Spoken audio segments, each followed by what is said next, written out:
Alan on KTTH in Seattle. You're up in the Savage Nation. What's on your mind? Go ahead, please. Hi, Dr. Savage. I got your book today, Healing Children Naturally, and I haven't had a chance to read it yet, but I had another question. But do you think that high cholesterol is a danger and that people should be taking lipitor and other statin-type drugs? No, I'm totally opposed to it. And high cholesterol is one of the great myths of our time. It's not how high your cholesterol is unless it's in a level, let's say, of 300-400. It is whether that cholesterol is oxidizing.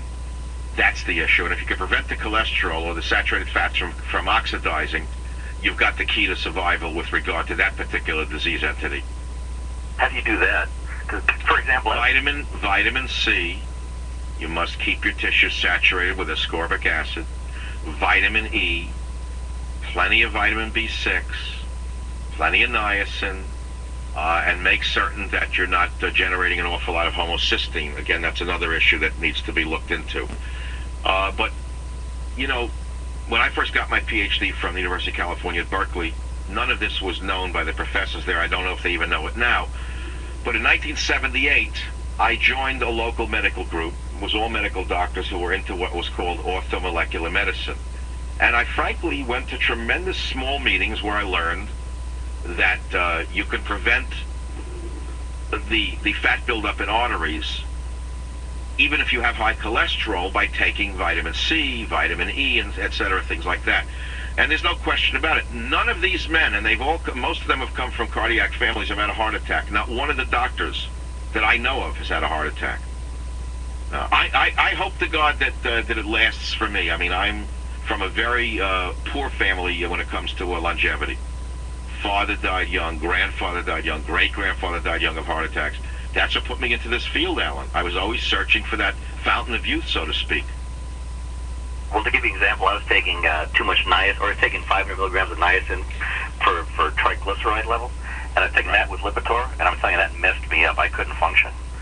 I've been trying. Absolutely right, but you're taking two drugs that are working in some ways in a similar fashion. It will totally screw people up. Did you wind up with muscle fatigue and the inability? Did you have any muscle fatigue from that? Couldn't drive down the freeway. Couldn't hold my head up. I knew it. I knew that. I had another friend who wound up in a hospital from the very same problem. Let me explain. Lipitor has produced some really serious problems in people. I don't take it myself, even though I'm at cardiac risk, because Lipitor has too many problems, such as muscle fatigue. There are many people who can't even walk after they take Lipitor. Are you aware of that, Alan? Yes, I am. And I quit just a couple of weeks ago, and I feel 100% better. I mean, well, I would continue. Look, you got to talk to a doctor who knows a little bit about modern medicine, meaning drugs and nutrients. You can't have either one side or the other. You need doctors, medical doctors who know both.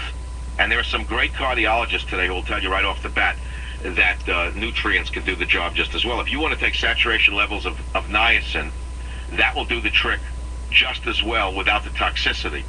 But don't take time-release niacin, Alan. Anyway, we're not talking about cholesterol for children, are we?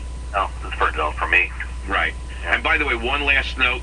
The worst thing you could do for a child is put them on a low-fat diet. People are obsessed with fat.